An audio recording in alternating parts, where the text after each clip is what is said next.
markaa wuxuu waxay ahaayeen xusuustooda inay soo gaadhana way ilaashan jireen wixii soo gaadhana way ku cadabsan jireen hadal farka walaalnimada iyo midnimada iyo tacaawunka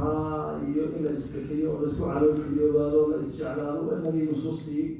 wixii qur-aanka ku qornaa iyo intii ku taagay xadiistii nabiga waa inagii saaka isku akrinaa ilaahay nagu afo insha allah biidni illahi tabaaraka watacaala wadaad culimadii waxay yidhahdaan lagu celiya hadana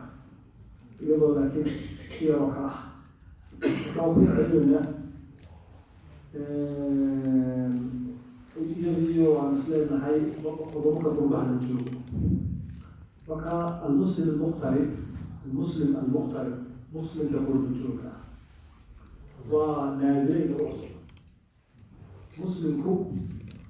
maalintii rasuulullah sala allahu calayh wasalam uu soo baxay ilaa xilli dhow dowladda muslimka iyo muslimiintu adduunka ka tali jireen dad juqraafikali wada joogay ahaayeen politically khilaafo islaam la ilaahay haysan jireen nin walba dhulkiisu ayuu ku noolaa xuduud may kala lahayn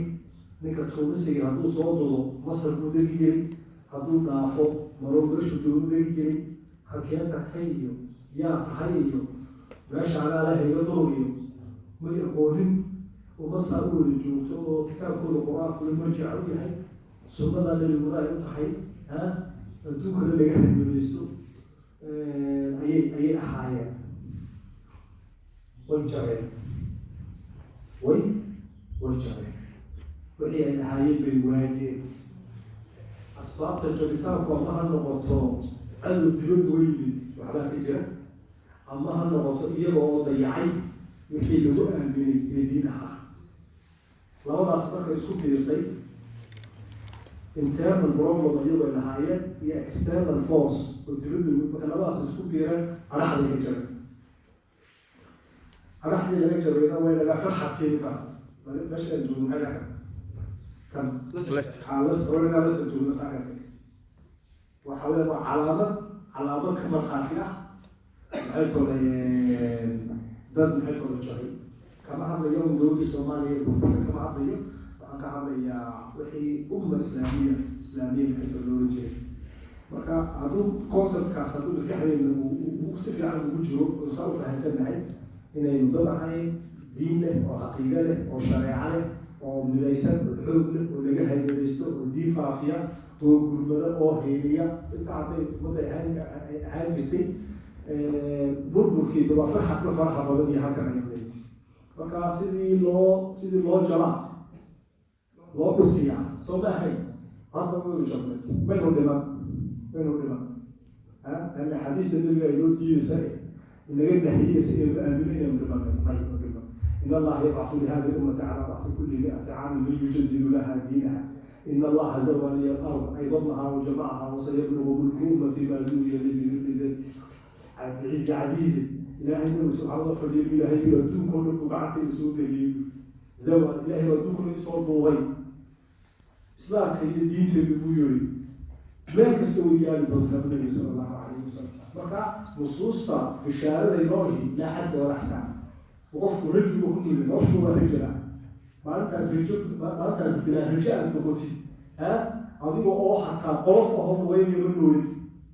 أنت لكن أنا هذا شيء هو كيف رجعك نقطة صار رجعك نقطة إلهي برجعك نقطة عمل ودوسة أنت أصلا تصعد توقفه ومالو والتصعد مالو والمحبط وعرض مالو والله إيش في أفكار وسوبر وجلس لكن ما أنت استيتد اتلاقي حوصل وتقل معها محاضر قبلك على بعض